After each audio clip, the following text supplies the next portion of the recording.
Now, you have probably heard that leafy greens are healthy, and you have heard correctly, but most people do not understand specifically why they are so important for people over 60 who are trying to reduce belly fat. It comes down to two nutrients that become increasingly critical as we age: magnesium and folate.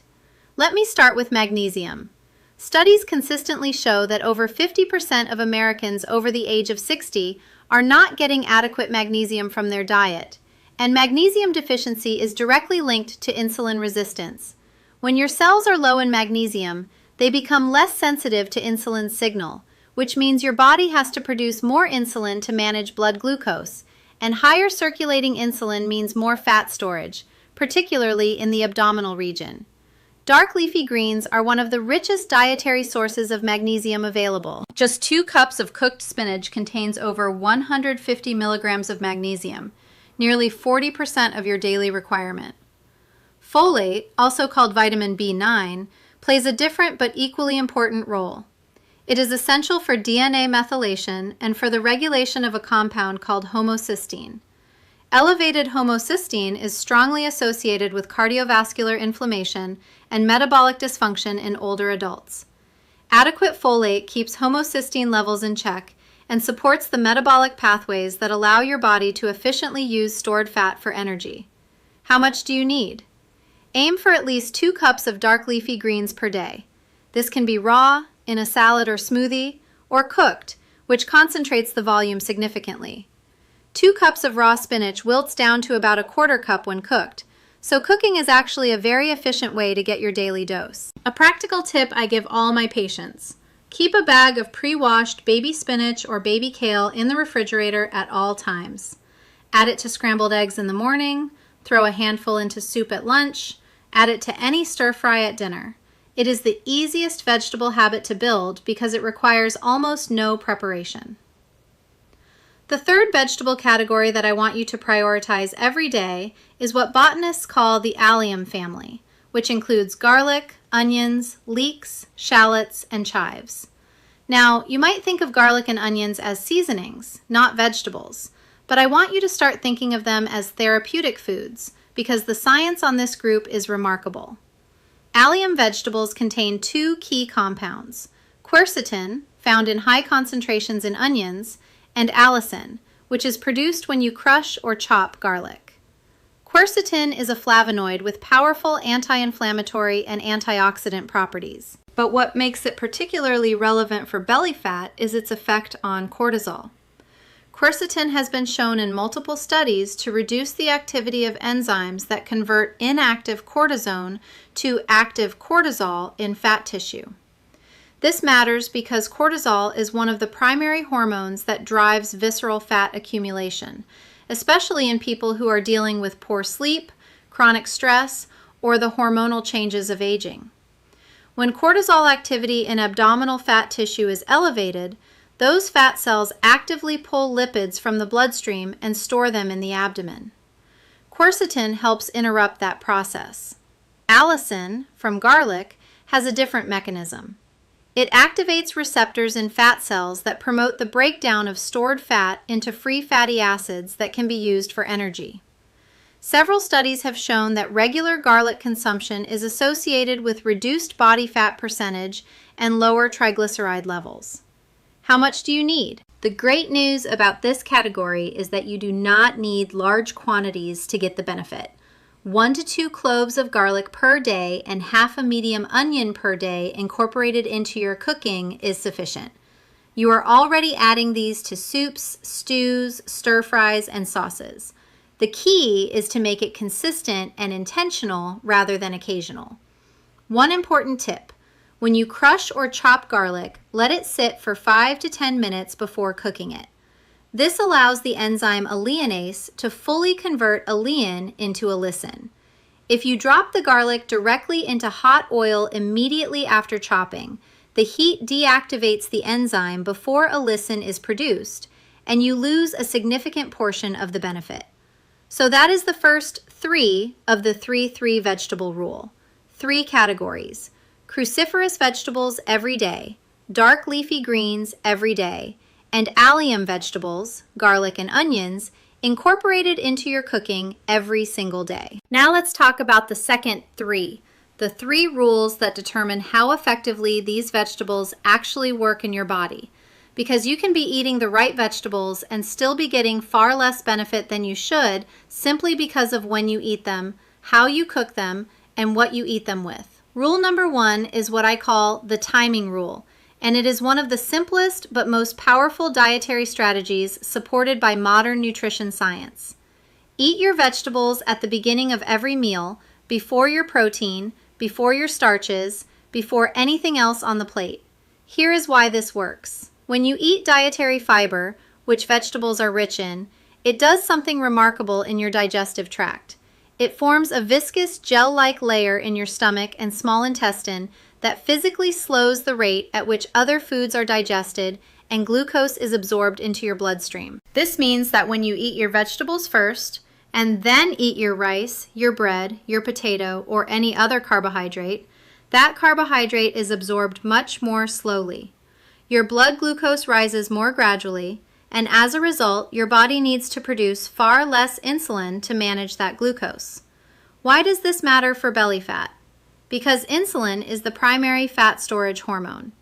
Every time your blood glucose spikes sharply, particularly after a meal, your pancreas releases a surge of insulin to bring it back down.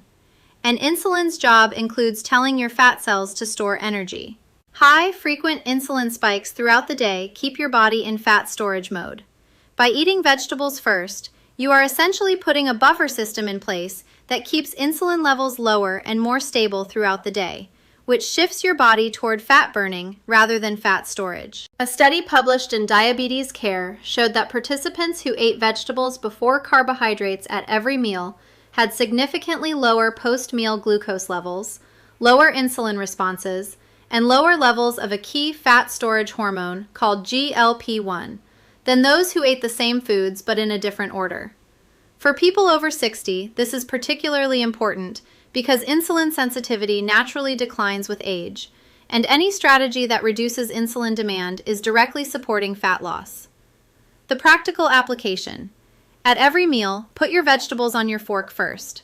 Start your lunch with a simple green salad before anything else. Begin dinner with a portion of your cruciferous or leafy green vegetables before touching your protein or starch. It takes no additional time, costs nothing, and can meaningfully change your metabolic response to every meal you eat. Rule number 2 is what I call the cooking rule, and this one surprises many of my patients. The way you cook your vegetables dramatically affects the concentration of the phytonutrients that drive fat loss. And the number 1 mistake I see is boiling vegetables in water.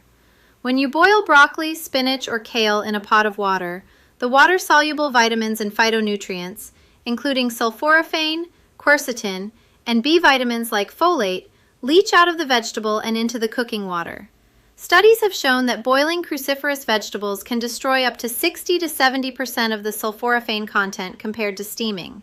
That means if you are boiling your broccoli, you are getting less than half the fat-burning phytonutrient benefit that the same amount of broccoli would give you if it were steamed.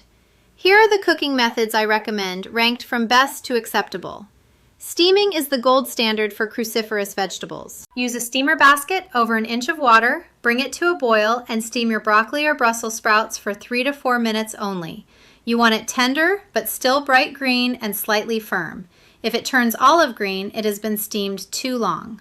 Light sautéing is ideal for dark leafy greens.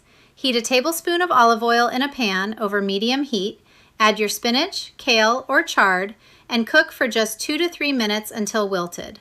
The olive oil actually enhances the absorption of fat-soluble compounds, and we will talk more about that in the next rule. Roasting is an acceptable method for cruciferous vegetables and works well for flavor.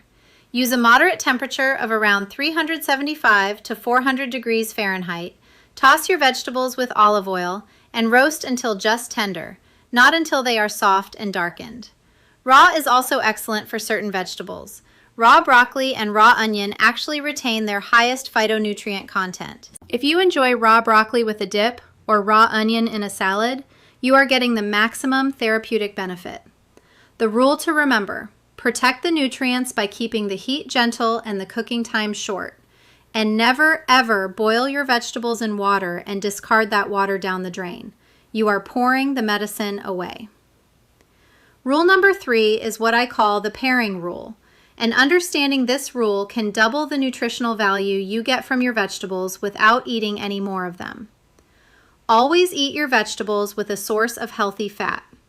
Here is the science behind this. Several of the most important therapeutic compounds in vegetables, including beta-carotene, lycopene, vitamin K, vitamin A, and vitamin E, are fat-soluble nutrients. This means they can only be absorbed by your body when fat is present in the same meal. If you eat a beautiful kale salad with a fat-free dressing, you are absorbing a fraction of the vitamins and phytonutrients that kale contains. Without fat, those fat-soluble compounds pass through your digestive system largely unabsorbed.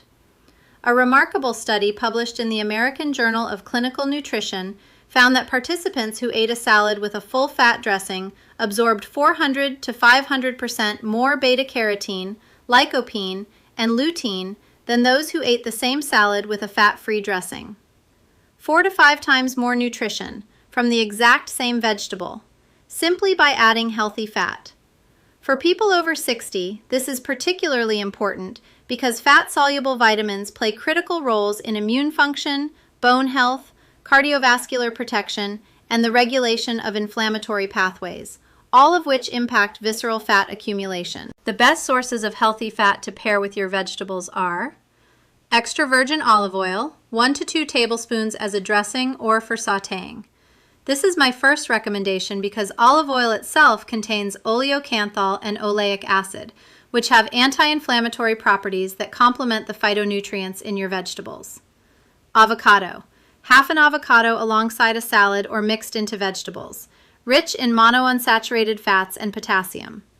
A small handful of walnuts, almonds, or pumpkin seeds sprinkled over greens. These also add omega-3 fatty acids and protein. A small portion of whole egg. The yolk contains fat-soluble vitamins itself and provides the fat needed to absorb those in your vegetables. One additional tip that dramatically improves the bioavailability of your vegetable nutrients: add an acid. A squeeze of fresh lemon juice or a splash of apple cider vinegar over your vegetables changes the pH of your digestive environment and further enhances the absorption of many phytonutrients. It also, as a secondary benefit, has been shown to reduce the glycemic response of the meal. Now, let me share a patient story that brings all 3 rules together. I have a patient, I will call him Robert. He came to see me at 71, dealing with prediabetes, elevated triglycerides, and about 35 extra pounds that had accumulated steadily over the previous decade. He had tried several diets, low fat, low calorie, without lasting results. We did not overhaul his entire diet overnight. Instead, we made 3 changes using exactly the framework I have just described to you. We identified which vegetables he was eating and replaced them with cruciferous, leafy greens, and allium vegetables. We changed when he ate them, vegetables first at every meal, and we made sure every vegetable dish included a source of healthy fat. 3 months later, Robert had lost 14 pounds. His fasting blood glucose had dropped from the pre-diabetic range back to normal. His triglycerides had decreased by 40 points, and he told me he had not felt this good since his 50s. He did not go on medication. He did not do extreme exercise. He changed what he put on his plate and how he put it there. Now, I want to make this as practical as possible for you, because the best dietary strategy in the world is useless if it is too complicated to implement in your daily life. So let me give you a simple 7-day starter plan based on the 3-3 vegetable rule. Breakfast every day. Add 2 large handfuls of fresh or frozen spinach to your eggs, whether scrambled, an omelet, or poached. 1 clove of minced garlic sautéed into the eggs with a tablespoon of olive oil. This alone gives you your leafy green requirement and your allium for the morning. Drizzle with lemon juice. Lunch every day. Start with a large salad, 2 cups of mixed greens, spinach, or arugula. Add half a red onion, sliced thin. Dress with extra virgin olive oil and lemon. Eat the entire salad before touching anything else on your plate. Dinner every day. 1 cup of steamed or roasted cruciferous vegetables as your first course or alongside your protein. Broccoli on Monday and Thursday. Brussels sprouts Tuesday and Friday. Cauliflower on Wednesday. On weekends, try a vegetable soup with broccoli, kale, garlic, and onion. This covers all 3 categories in one bowl. Where to shop without breaking the budget. Costco is outstanding for this plan. Their large bags of frozen broccoli florets and frozen spinach are some of the most cost-effective ways to maintain a daily vegetable habit. And here is something many people do not know. Frozen vegetables are not nutritionally inferior to fresh. Most frozen vegetables are blanched and frozen within hours of harvest, at peak nutritional content. Studies show that frozen broccoli and frozen spinach retain between 85 and 95% of their phytonutrient content compared to fresh. Walmart and Aldi are also excellent sources for fresh garlic, onions, kale, and cabbage at very affordable prices. You do not need to spend a lot of money to eat this way. 3 things to add starting this week. A bag of frozen broccoli in your freezer at all times. Fresh garlic as a kitchen staple. Use it every day. Baby spinach in the refrigerator, the most versatile leafy green. 3 things to reduce starting this week. Bottled salad dressings with added sugars. Read the labels. Iceberg lettuce as your primary salad base. Almost no therapeutic value. Boiling vegetables. Switch to steaming or sautéing. Before I close today, I want to spend a few minutes on the mistakes I see most often, because these are the things that can quietly cancel the benefits you would otherwise get from eating the right vegetables. Mistake number 1, using bottled salad dressings with hidden sugar. Many of my patients switch from iceberg lettuce to spinach and kale, which is the right move, but then dress that salad with a bottled balsamic, honey mustard, or raspberry vinaigrette that contains 6 to 12 grams of added sugar per serving. That added sugar triggers an insulin response that directly counteracts the blood sugar stabilizing effect of the vegetables. Read your labels.